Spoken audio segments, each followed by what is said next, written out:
Karena dari perkataan Pak Jokowi aja, dari 12 nama itu, memaafkan tidak semua. Hanya klaster 2 inilah di titik rawan yang bagi saya sudah tidak aman lagi, tidak tertolong lagi. Karena apakah mungkin ini karena menjelang akhir tahun, Pak Jokowi ya kasih kado lah buat kalian untuk tahun baru. Tapi kado tahun baru untuk Megawati Suryo nanti apa ya? Tetap akan dijeruji. Bagi saya melihat seperti itu. Kenapa? Pak Jokowi, sekali lagi saya katakan, Pak Jokowi mengatakan mereka sudah sangat ekstrim, tidak tertolong lagi. Artinya di sini Pak Jokowi murka. Pak Jokowi sangat murka dengan 3 orang ini. Ya, selain Pak Jokowi yang murka, ada Pak Irjen Pol Riki Sitohang juga lebih murka. Pengennya Roy Suryo mulutnya dimingkem aja gitu loh. Sudah begini pun masih juga ribut, begini juga masih ribut. Lah kapan selesainya? Supaya ini mingkem, sudah kamu di sana aja dulu. Guys, apakah kalian yakin bahwa Egy Sujana secara diam-diam pergi menemui Pak Jokowi, kemudian meminta maaf, sujud di Pak Jokowi? Apakah kalian melihat perubahan-perubahan yang begitu drastis dari pengacaranya Pak Egy Sujana, yang harus dengan jujur mengakui kesalahan? Entahlah, kita bisa mengatakan itu kesalahan, bisa juga kekeliruan, atau rasa keingintahuan yang sudah bertahun-tahun untuk melihat ijazah Pak Jokowi secara langsung. Apakah kalian yakin bahwa Egy Sujana sudah mengambil jalan pintas, ya, dalam hal ini meminta maaf ke Pak Jokowi yang tidak terlihat di publik? Bisa saja terjadi. Lantas dengan maaf itu, apakah bisa membebaskan mereka dari jeratan kasus hukum? Kita nggak tahu. Mau satu juga nggak tahu. Tapi yang pasti, Pak Jokowi itu adalah pemaaf. Orang yang sangat-sangat pemaaf dan sangat sabar, ya. Tapi tidak untuk 3 orang ini. Kabar terkini bahwa kemarin Ketua Umum Barat JP datang menemui Pak Jokowi, berdiskusi di sana. Ada pertanyaan yang dilontarkan oleh Ketua Umum Barat JP kepada Pak Jokowi untuk mempertanyakan terhadap klaster 1 dan klaster 2. Melalui Ketua Umum Barat JP, Pak Jokowi menyampaikan bahwa Pak Jokowi memaafkan. Kita belum tahu apakah Pak Jokowi memaafkan secara keseluruhan semua orang itu, atau kontes memaafkan dalam hal ini adalah memaafkan secara manusiawi, bukan memaafkan secara hukum. Terkadang kita bisa saja terjebak dalam narasi memaafkan, ya. Oke lah, itu secara manusiawi, memaafkan kesalahan. Tetapi kasus hukum tetap berjalan. Itulah yang sering diinginkan oleh seluruh netizen ataupun seluruh masyarakat Indonesia. Maaf iya, hukum tetap berjalan. Hukum tetap ditegakkan. Artinya, ada konsekuensi dari masing-masing kasus ini. Nah, untuk lebih pastinya, kita dengarkan pernyataan dari Ketua Umum Barat JP kemarin yang datang menemui Pak Jokowi, mendapatkan kabar yang ya mungkin sebagian orang akan marah dan tidak setuju terhadap Pak Jokowi. Tapi ingat, Pak Jokowi tetaplah Pak Jokowi. Pak Jokowi yang pemaaf adalah tetap Pak Jokowi yang pemaaf. Tetapi terhadap hukum sama-sama kita akan tegakkan keadilan dan tegakkan kebenaran. Kita dengarkan pernyataan dari Pak Ketua Umum Barat JP ini. Tapi sebelum itu, teman-teman harus siapkan mental. Atau kata Tifa, spiritualitil. Kita lihat ini ya. Pertanyaan saya, siapa yang kuat secara mentally, physically? Spiritualitil.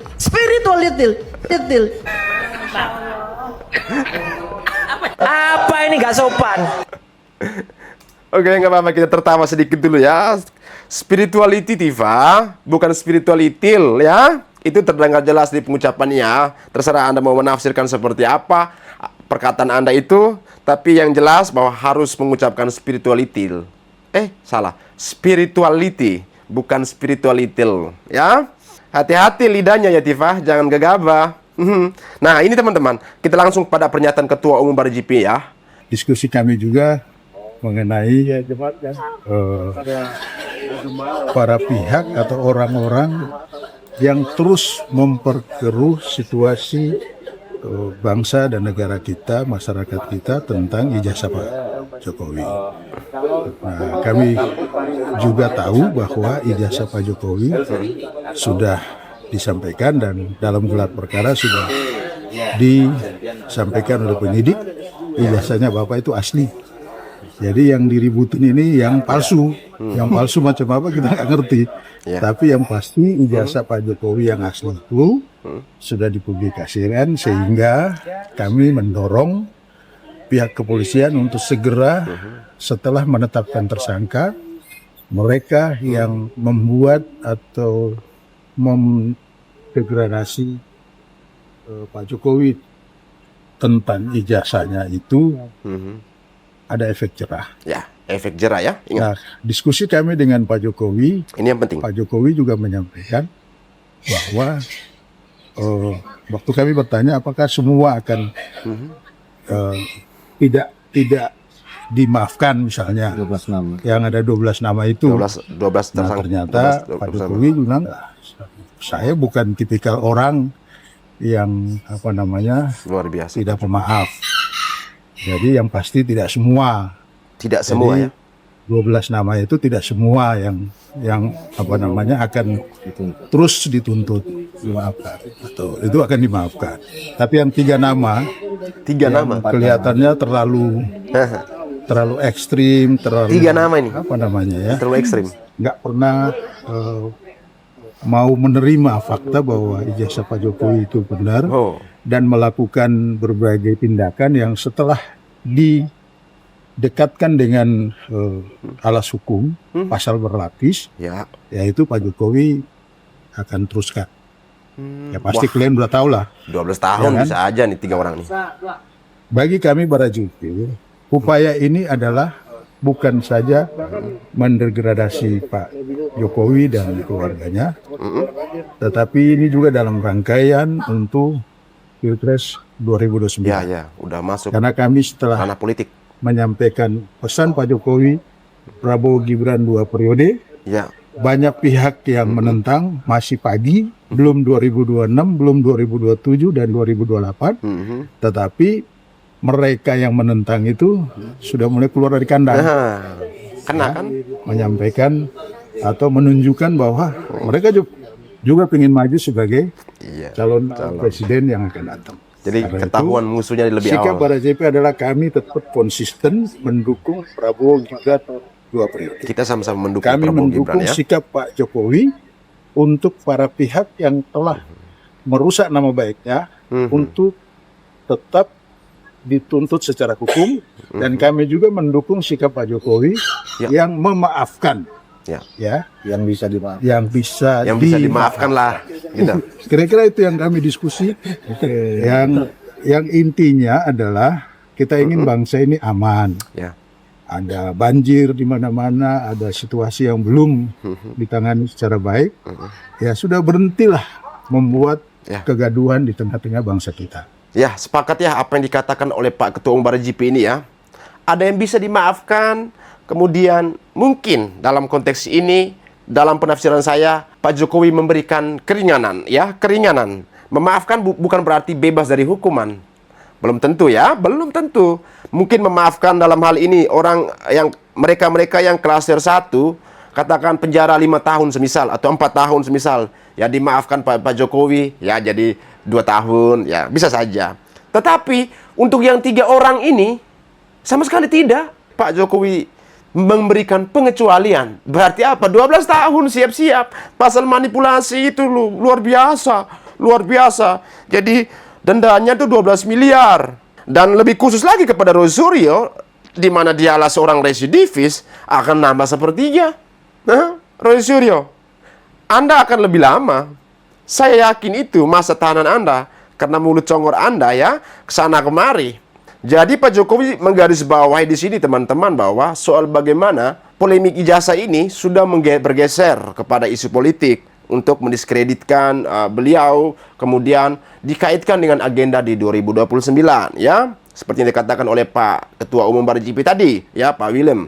Nah, kemarin kan teman-teman pasti sudah menyaksikan beberapa potongan video ya, dari kuasa hukumnya Egy Sujana ya, yang menyampaikan secara jujur dan terbuka kepada publik bahwa melihat ijazah hingga meraba secara langsung. Nah, itu adalah satu pengakuan yang kita katakan dari hati lah, dengan penuh kesadaran ya, tidak seperti Roy, Rismond, dan lain-lain ketika sudah melihat ijazah keluar malah berbicara yang berbeda ya. ini kita harus mengapresiasi kejujuran dari Ibu Neti ini ya, sebagai kuasa hukum Pak Egy Sujana. Nah, saya ingin mengaitkan benang merah ini, konteks bagaimana Pak Jokowi memaafkan. Apakah Pak Jokowi memaafkan Egy Sujana, kemudian Ibu Neti harus mengakui secara jujur? Ya tentu berbagai macam spekulasi ya. Tapi saya melihat bahwa Ibu Neti ini berkata jujur apa adanya. Dia tidak terlihat kebohongan di raut wajahnya, bibirnya itu ketika dia menyampaikan sesuatu ataupun dari tatapan atau sinar matanya itu ya. Ya, saya bukan seorang ahli psikologi atau apapun, tetapi ketika dia mengatakan secara berulang bahwa sudah mengetahui dan sebagai rasa ingin tahu yang luar biasa sudah bertahun-tahun, bahkan hal itu tidak hanya dirasakan oleh Ibu Neti sebagai kuasa hukum Pak Egy Sujana, tetapi juga Ibu Kurnia. Beliau sendiri bersaksi bahwa yang turut serta bersama Ibu Neti ya Ibu Kurnia. Mereka mengatakan Masya Allah luar biasa ya. Dan ya itulah sesuatu hal yang dimana sudah menyadarkan mereka ya. Dan kita mengapresiasi atas kejujuran mereka ketika mengatakan yang sebenar-benarnya ya. Sebagai kuasa hukum Egy Sujana, apakah Pak Jokowi memaafkan Egy Sujana? Ya, kita kembali lagi kepada Pak Jokowi ya. Bukan kita yang memaksa Pak Jokowi untuk memaafkan itu dan sebagainya. Dan sebagai orang yang taat hukum pastinya kita kembali lagi kepada penegakan hukum. Apakah efek jerahnya yang diberikan oleh Pak Jokowi terhadap orang-orang yang dimaafkan Pak Jokowi itu ringan-ringan saja, atau memang tidak sama sekali disentuh oleh jeruji besi, selain 3 orang yang teman-teman saya yakin sudah tahu, yaitu teroris. Tak ada ampun lagi. Tak ada ampun lagi. Ini selangkah lagi menuju persidangan di pengadilan. Jika P21 di Polda Metro Jaya, maka siap-siap mereka ditahan. Bagaimana dengan klaster 1? Kita lihat apakah Pak Jokowi memaafkan semuanya. Nah, ini dari Rasis Infotainment ya, dari Bung Sabta ya. Saya izin state bahwa mengambil pernyataan yang jujur, yang ini sedikit lebih panjang dari pernyataan-pernyataan yang tersebar di TikTok ya. Bagaimana Ibu Neti itu menyaksikan, melihat, meraba secara langsung ijazah Pak Jokowi, kemudian dilibatkan juga Ibu Kurnia. Dan pengakuan-pengakuan yang seperti ini saya pikir kita harus terus sebarkan ya, supaya masyarakat tercerahkan ya. Tidak hanya segelintir orang saja yang tahu. Kita berharap semua masyarakat Indonesia tahu bahwa pengakuan yang jujur dari Ibu Neti ini layak kita bagikan. Ya, terlepas setelah ini beliau mendapatkan ganjaran yang luar biasa dari Pak Jokowi, kita kembali kepada Pak Jokowi. Artinya apa? Ijazah menyadarkan banyak orang. Kita lihat pernyataannya. Nah, kita lihat sebelum dibuka ijazah tersebut, dokumen tersebut. Setelah dibuka, Ya. Gimana responnya? saya terharu. Waduh, luar biasa. Seperti apa sebenarnya? Terharu deh. Kemudian yang melihat awalnya dipanggil ke depan, yaitu dari pihak kami Pak Alkatiri, Ya. kemudian dari pihak sana ada orang yang ini ya, dari pihak sebelah suruh maju. Kenapa saya menyatakan asli? Boleh dong, ini pendapat saya. Oke. Saya jangan digoreng-goreng, jangan diintervensi. Kenapa boleh ini pendapat saya? Saya melihat asli, selama ini saya melihat fotokopi. Kemudian saya lihat asli. Jangan dipegang, jangan disentuh. Cukup lama ditaruh di meja. Semua pada nyentuh. Oke. Di situ kan ada bungkusan plastik yang membungkus dengan map itu. Ya, ya. Ada ujungnya robek. Ya. Saya masuk, saya robek kan dengan kuku saya. Saya pegang. Ada Embos. Embos. Embos. Ya. Wah, ini Terus dipegang langsung ijazahnya. ada watermark. Oke. Nah, kalau saya sebagai penegak hukum melihat seperti itu, Ya. Masya Allah, kita melihat aslinya. Ya. 4 tahun orang ribut, Ya, 4 tahun. 4 tahun. minta diperlihatkan keaslian ijazah itu. Hari ini kami melihatnya. Ya. Langsung kami bergumam berdua dengan Ibu Kurnia ya. Nah, Kurnia Masya Tiroyani Allah ya. Bu Eli, kita melihat asli ijazahnya dari sekian juta umat. Ya. Masyarakat kata Indonesia. masyarakat Indonesia kata teman saya Kurnia. Oke. Kemudian saya merindingnya Ini sampai merinding loh. Bisa kita melihat saat ini yang diributkan. Apa yang dilihat? Sama dengan fotokopi itu. Bedanya ada watermark dan ada Lintas merah. apa? Emboss. Nah, Emboss juga. itulah yang pendapat saya melihat keaslian ijazah itu. Karena apa? Saya tidak punya ilmu untuk menyatakan ijazah itu palsu. Saya nggak bisa mempertanggungjawabkan kepalsuan itu. Kalau ada Ini sadar. kejanggalan, itu silakan. Kejanggalan itu seperti apa? Bagi saya itu saya lihat asli dari fotokopi yang kemarin, yang selama ini beredar ya, Bang Deolipa. Deolipa. Nah, itu apa saya nggak merinding? Apa saya nggak terharu? Kemudian saya memberikan apresiasi yang sebesar-besarnya terhadap Polda Metro Jaya. Karena memberikan situasi untuk menurunkan volume kekisruhan yang ada di Indonesia saat ini tentang ijazah itu. Ya. Kita juga perlu mengapresiasi Ibu Neti ini ya atas kejujuran yang beliau sampaikan kepada masyarakat Indonesia. Ya, harusnya Bu Kurnia juga bersaksi. Apakah Rusyo kemarin ketika setelah melihat ijazah berkata seperti apa adanya oleh Ibu Neti ini? Enggak. Jadi yang patut kita apresiasi, kita beri support kepada Ibu Neti ya. Hal-hal seperti ini ketika apa? Mengatakan yang sebenar-benarnya. Tapi beda dengan Roy Suryo, Rismond, Tifa keluar berbicara lain ya. Itulah saya bilang kita sedang berbicara dengan keledai dungu atau orang-orang yang sudah takut bahwa akan masuk penjara ya. Kalau seandainya mereka mengakui kemarin lebih awal ya, mungkin tidak akan terjadi pasal yang seberat itu. Tapi ini adalah konsekuensi mereka. Ibu Neti sebagai seorang praktisi hukum yang sudah lama ya, pasti tahu bahwa konsekuensi ini sangat besar. Pasti masuk penjara. Enggak mungkin enggak, pasti masuk. Karena dari perkataan Pak Jokowi aja, dari 12 nama itu memaafkan tidak semua. Hanya yang 3 orang itu bagi Pak Jokowi itu sudah sangat ekstrim. Ingat loh, 3 orang itu bagi Pak Jokowi sudah sangat ekstrim. Ekstrim dalam hal ini menjelekkan Pak Jokowi, apapun lah gitu. Banyak hal yang teman-teman sudah tahu ya. 3 orang itu ya teroris, Tifa Roy Rismond atau RRT, Roy Rismond Tifa. Jadi, apa yang dikatakan oleh Ibu Neti ini, ya ada benang merahnya sekali lagi ya. Benang merah mungkin Pak Jokowi memberikan maaf ketika orang berkata jujur apa adanya. Ibu Kurnia juga mungkin ya, karena tersangka di klaster 1. Dan kita fokus kepada 8 orang tersangka itu, di mana yang sudah dibagi dalam klaster 1 dan klaster 2. Klaster 2 inilah di titik rawan yang bagi saya sudah tidak aman lagi, tidak tertolong lagi. Karena jalannya proses hukum ini tergantung bagaimana Pak Jokowi. Karena pelapornya adalah Pak Jokowi. Kalau Pak Jokowi bilang, saya memaafkan yang klaster 1, ya silakan. Klaster 2, enggak dimaafin. Atau yang di klaster 1 saya maafin cuma 1 orang aja. Karena dia datang mengakui kesalahannya di saya dan sebagainya gitu. Ya udah, saya maafkan kamu. Mengakui kesalahan, jangan berbuat lagi. Tapi yang lainnya tetap kekeh gitu. Oh, masih tetap palsu. Nah, itu yang saya katakan, pintu maaf akan tertutup bagi Anda semua.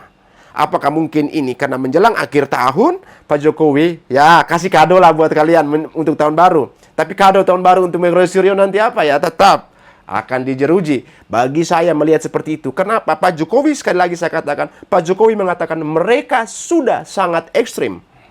Tidak tertolong lagi. Artinya di sini, Pak Jokowi murka. Pak Jokowi sangat murka dengan 3 orang ini. Ya selain Pak Jokowi yang murka, ada Pak Irjen Pol Ricky Sitohang juga lebih murka. Pengennya Roy Suryo mulutnya dimingkem aja gitu loh.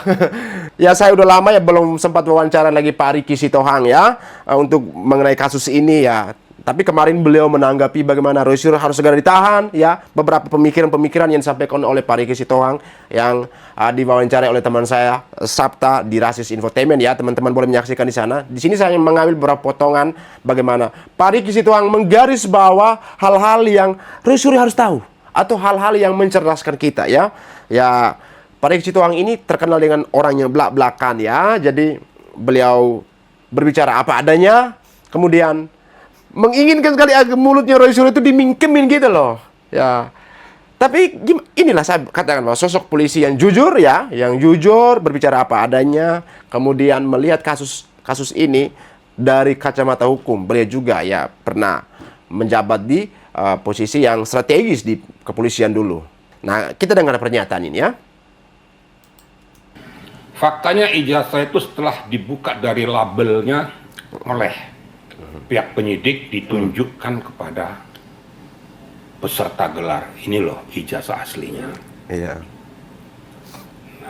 Setelah ditunjukkan ijazah asli ini, ada yang tidak yakin juga dengan ijazah asli. Nah, itu no problem. Yang penting pihak penyidik sudah mengakomodir apa yang kau mau, tapi ingat bahwa itu pasti seizin Pak Jokowi. Ya. Dan itu tidak suatu keharusan ditunjukkan ijazah asli itu. Iya. Karena itu adalah produk untuk nanti adu argumentasi di pengadilan, adu data, adu fakta. Oke, adu data dan adu fakta ya. Nah, Oke. Pak Jokowi ya, meminta atau memberikan respon atau memberikan restu kepada penyidik, ya sudah tunjukkan saja. Oke. Tujuan daripada Pak Jokowi di sini saya tahu pasti ya. Saya yakin Oke. dari gesturnya beliau tuh, daripada suasana negara ini kembali ribut gara-gara ini, sudahlah tunjukkan saja biar mereka ya percaya. Sebenarnya ini harus di arena persidangan. Ya, ya. Nah, supaya adem, supaya negara kita bisa berjalan kembali, supaya perekonomian berjalan lancar, investor-investor bisa masuk kembali. Ya, ya. Tidak berpikir bahwa negara kita ini sedang tidak baik-baik saja. Ya, ya. Ingat loh, yang di Uyo-Uyo itu mantan kepala negara loh. Nah, kenegarawanan daripada Pak Jokowi ya, rasa nasionalisme ini ternyata tidak bergayung sambut. Nah, saya sudah ngerti maksudnya beliau, saya yakin bahwa ini supaya sudahlah adem. Kalau adem mungkin beda lagi nanti posisi kasusnya. Ya, diuji kenegarawanannya. Nah, kalau sudah seperti gini ya sudah. Ayo kita adu argumentasi nanti di sidang pengadilan. Ya. Itu yang kedua. Yang ketiga, dengan ditunjukkannya ijazah tersebut bukan berarti proses peradilan itu berhenti di situ. Ada lagi yang meminta kenapa tidak di SP3-kan, kan gitu. Dari pihak lawan, loh enak aja lo udah teriak-teriak minta SP3 lagi. Teriak-teriak SP3. Yang bahkan yang lebih lucunya lagi, ada yang menjelaskan bahwa penerapan pasal 310, 311, 32, 35 Undang-Undang ITE ini adalah perminta ataupun maunya Jokowi. Ini kan ilmu hukumnya kan goblok sialnya yang ngomong ini nggak ngerti hukum. Sepakat. Bukan spesifikasinya, tapi ngomong tentang hukum. Ya, sepakat Pak Jenderal, sepakat. Kan blunder nih. Iya.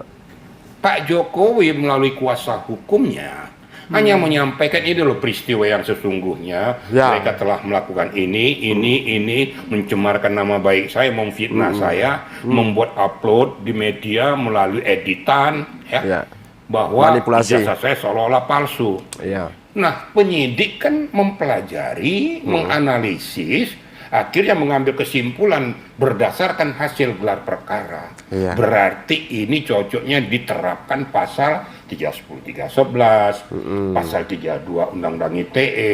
Di sana kan jelas-jelas dinyatakan bahwa di pasal 32 itu tidak boleh mengedit, tidak boleh merubah atau tidak boleh memotong isi daripada substansi ijazah itu tanpa seizin daripada pemiliknya. Itu Pak Jokowi ya. Saya tegaskan satu, apabila ini dokumen negara, ya, dokumen negara yang dikeluarkan dokumen negara ini, itu tidak hanya pemiliknya, tetapi yang mengeluarkan ijazah ini, pihak UGM harus merestui itu. Ya. Karena dia mengeluarkan ini secara natural, ini loh ijazah ini. Tiba-tiba ada kita mengedit-edit masalah itu tidak sesuai dengan apa yang dikeluarkan UGM. Itu juga kena, makanya dikatakan dikenakanlah dia pasal 32 Undang-Undang ITE. Jadi juga bukan Pak Jokowi, jadi nggak ngarang-ngarang. Pak Jokowi dengan kuasa hukumnya hanya menyampaikan risalah permasalahan yang dia alami, yang dia rasakan. Akibat daripada perbuatan mereka timbullah kerugian baik moral maupun material bagi Pak Jokowi pribadi dan keluarganya. Jadi jangan diputer-puter nih. Nah, akhirnya lari ke sana, lari ke sini. Kok tega-teganya mentersangkakan kami, membuat kami supaya masuk penjara sampai 11 tahun, 12 tahun dan lain sebagainya. Lalu yang bikin masalah kalau yang itu. Ya itulah. Jadi susah gitu loh. Kalau dibilang bayar pajak, semua juga bayar pajak. Gitu. Nah, jadi mari kita tegakkan hukum. Kita buat struktur hukum itu sesuai dengan etika prosedurnya. Katakanlah bahwa itu benar-benar, katakanlah salah. Saya nggak peduli dengan tanggapan orang siapapun. Kalau bertentangan dengan undang-undang, saya berani untuk menantang. Karena saya ingin mencerdaskan masyarakat, memberikan edukasi kepada masyarakat supaya jangan terkontaminasi, jangan tercemari, jangan terkotak-kotak, jangan terpecah belah gara-gara ulah-ulah oknum yang membuat situasi gaduh untuk kepentingan pribadi, kelompok atau golongan untuk menghancurkan tatanan kehidupan berbangsa dan bernegara. Wah, ini luar biasa. Ingat, kita hidup di Indonesia. Persatuan dan kesatuan utamakan, jangan dibuat jadi carut marut karena keinginan orang-orang tertentu, karena keinginan golongan-golongan tertentu, karena ini sudah tidak murni lagi. Kalau murni ini masalah risalah hukum, tidak seperti ini. Akhirnya orang yang cerdas, yang ngerti hukum, yang paham hukum, pejabat berpangkat, kok jadi pemikirannya jadi dangkal. Apalagi Roy ya, kok jadi mantan menteri, gitu, mantan menteri tapi kayak gitu. Saya harus ngomong kayak gitu, karena faktanya seperti itu. Ada yang mengupas lagi yang tidak sesuai dengan porsi penerapan dari para pasal. Dipaksakan supaya membuka tetap harus ada 263 pemalsuan surat. Nggak ada hubungannya. Tahu kan itu masalah peristiwa yang si Bambang Tri. Kan dakwaan jelas, jaksa kan jelas. Bahwa di situ 310, 311 undang-undang ITE dan segala macam. Tidak ada dakwaan itu berbunyi tentang masalah pemalsuan surat atau 263. Loh, kenapa orang tertentu itu bicara yang penting ijazah palsunya diangkat? Karena masyarakat sudah menuntut, yang nuntut masyarakat yang mana? Mantap Pak Jenderal. Saya yakin 75-80% bangsa Indonesia udah muak dengan cerita ini. Sama hanya orang-orang tertentu aja yang mengatakan menuntut karena keinginanmu. Supaya apa? Supaya negara ini jadi kacau. Saya berharap untuk negara hadir. Jangan ini dipelihara terus, jadi embrio jadi besar, akibatnya membuat situasi jadi tidak baik. Ini kira-kira ya. Pak Jenderal tadi menyebut masyarakat bertanya-tanya, tapi kan dari gelar perkara kemarin sudah ditunjukkan ijazah Pak Jokowi dari fotokopi ditunjukkan dengan keaslian fotokopi yang disebar oleh saya. Identik ya kan. Namun dari pihak kuasa hukum salah satu bilang, Bu, memang dia melihat keaslian, tapi itu fotokopian dari ijazah yang ada disebarkan. Itu analisa Pak Jenderal gimana sih? Itu terserah dia untuk menilai. Saya sudah tahu kemana Anda bertanya dan siapa yang bicara itu. Nah, pada saat itu bicara dia bilang, saya mengaku saya terharu, memang itu asli. Kan itu gitu. Bu Niti ya. Yang atau tadi berubah video, lagi kan gitu kan. Video sebelumnya. Nah, inilah kalau kepentingan nggak tulus itu seperti ini gitu loh. Ingat baik-baik, masyarakat saya ingatkan dan saya berikan informasi. Kenapa saya katakan saya yakin itu asli? Yang pertama, yang mempunyai hak untuk mengatakan itu asli. Karena mereka yang mengeluarkan. Kan gitu. Yang kedua, pengecekan di laboratorium forensik Mabes Polri itu menyatakan bahwa itu identik dengan ada uji sampel dengan ijazah yang lain. Itu yang kedua ya. Yang ketiga, KPU dari tingkat wali kota, gubernur, presiden itu semuanya sudah mengakui. Kalau seandainya tidak mengakui ini KPU, masa seluruh KPU ini bodoh semua, goblok semua. Ingat loh, 2 kali jadi presiden loh, 2 kali jadi wali kota. Masa nggak ada celah-celah bolong itu? Nah, kalau kita berpikir cerdas, berpikir jernih, kita tolong berpikir dengan intelektual yang jernih. Jangan intelektualmu tinggi, akhirnya jadi jeblok gara-gara keinginanmu. Ingat, rakyat Indonesia mencermati siapa kamu. Jadi asik ya dengar. Jangan jatuhkan harga dirimu. Akhirnya orang ternyata kamu jadi seorang dokter, seorang profesor, ternyata segitu aja otakmu. Kok nggak bisa mencerna itu? Kenapa kamu jadi rusak begini otaknya? Iya. Terus apa yang mau sampaikan kepada masyarakat kalau seperti kayak gini? Nah, itu yang saya katakan tadi. Ayo sama-sama kita sudahi permasalahan itu. Jangan buat situasi jadi gaduh.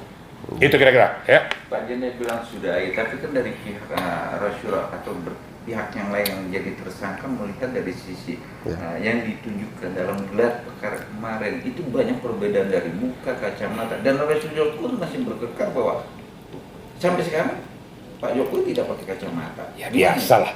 Dari awal kan mengatakan saya nomor juara 1 nasional. Juara nasional saya untuk meneliti masalah telematika dan sebagainya. Foto. Ya juara pembohong gitu loh kan. Ya. Ya kalau seandainya otaknya jernih nggak mungkin seperti itu. Kalau masalah jenggot apa, sekarang saya mau foto ijazah saya SMA, jenggot saya segini.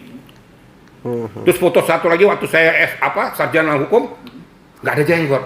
Itu palsu semua. Jadi jangan melihat daripada bentuk kacamata, bentuk ini, dan sekarang Pak Jokowi tidak pakai kacamata, tidak pakai jenggot. Jadi emang jadi salah. Kan nggak salah. Dulu rambutmu bagus, setelah sudah makin tua botak. Wah itu palsu. Ini otak-otak yang jeblok. Kenapa? Itu sudah dimuati pikiran, dirasuki oleh pikiran-pikiran kotor. Iya. Dia nggak apa-apa. Ya, menurut hemat saya Pak Jokowi sudah menyatakan sudahlah kalau memang seperti itu kita saja di persidangan, diselesaikan saja. Nanti di sana kita adu data, adu bukti, adu fakta, dan catat baik-baik. Nggak akan mungkin Polda Metro Jaya melacurkan posisi daripada institusi untuk membela Jokowi apabila itu palsu. Ini ingat baik-baik, nggak mungkin. Institusi Polri itu institusi negara yang besar. Masa dia mau melacurkan walaupun ini palsu mentersangkakan orang? Kan ribut sedunia nanti. Nah, tolong jernihlah otak itu berpikir. Berani mentersangkakan berarti sudah melalui uji petik. Uji petik, analisis, pemeriksaan saksi-saksi, termasuk yang bersangkutan yang merasa mengalami difitnah, diperiksa juga.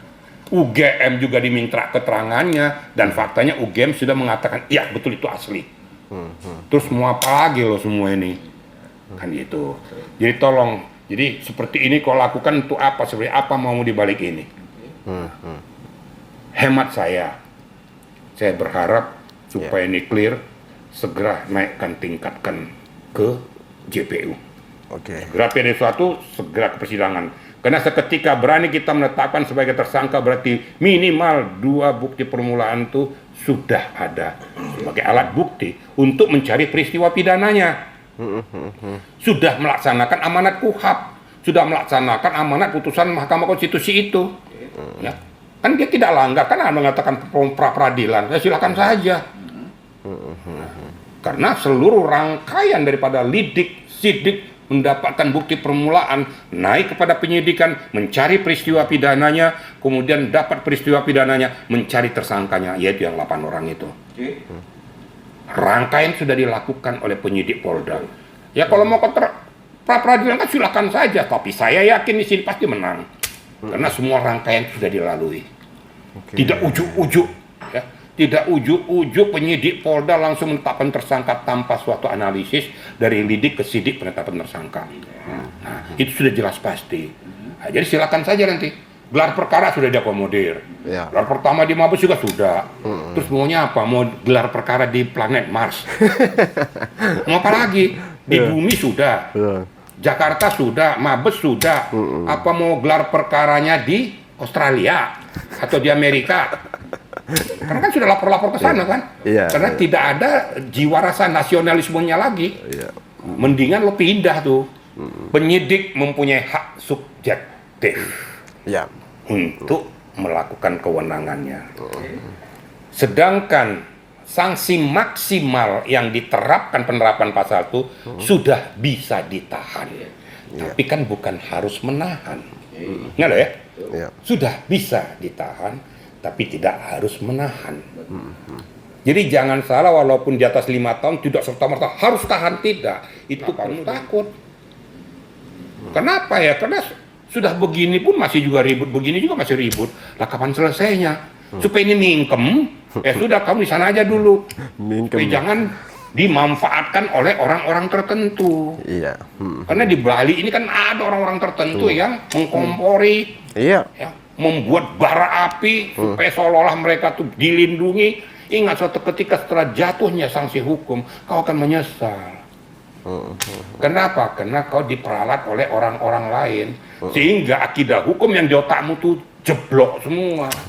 Kau ngerti, tapi kau bikin otakmu jadi nggak ngerti. Iya. Karena apa? Karena ada pesanan, karena ada hal-hal tertentu yang masuk ke dalam diri kelompokmu dan golonganmu. Itu kira-kira ya. Oke. Terima kasih ya teman-teman ya. Bahwasannya yang dijelaskan oleh Pak Jenderal Ricky Sitohang ini ya apa adanya dengan situasi terkini, bagaimana melihat perkembangan kasus ini ya. Jadi sekali lagi saya garis bawahi di sini kontes bahwa Pak Jokowi murka dan dari 12 nama calon tersangka kemudian 8 orang tersangka, apakah semuanya Pak Jokowi akan memaafkan atau hanya sebagian orang saja? Kita lihat perkembangannya terkait proses bagaimana selangkah lagi menuju ke pengadilan yang pastinya sudah semakin dekat. Roy Suryo CS akan ditahan sebelum ke pengadilan ya. Kita kawal bersama terus ya. Mo Satu akan terus update ya. Terima kasih untuk kanal Daerah Solo dan Rasis Infotainment yang sudah menablik informasi ya. Terima kasih karena informasi itu saya menyinkronkan satu sama lain ya. Oke, kita kembali lagi kepada Pak Jokowi, kembali lagi kepada penegakan hukum. Dan pantau terus Mo Satu akan terus update. Mudah-mudahan bisa setiap hari untuk masyarakat Indonesia. Salam Merah Putih.